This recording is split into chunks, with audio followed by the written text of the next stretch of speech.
आपके पास नहीं आ सकती।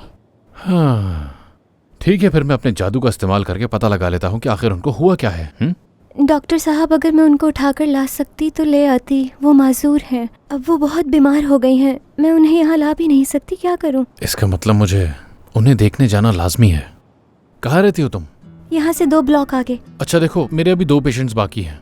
पहले मैं उन्हें देख लूँ, फिर हम साथ चलेंगे तुम्हारी अम्मी को देखने तुम्हारे घर। तब तक तुम बाहर इंतजार कर लो मेरा थोड़ी देर। ठीक है डॉक्टर साहब, बहुत बहुत शुक्रिया आपका। ठीक है, कोई बात नहीं।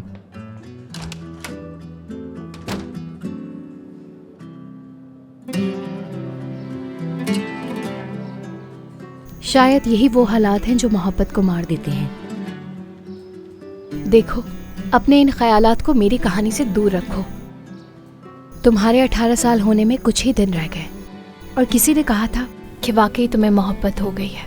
ये जिंदगी बहुत ज्यादा हसीन है। सोचो क्या होगा तुम्हारे पास एक ऐसी फैमिली हो जो हर वक्त साजिशों में डूबी हो,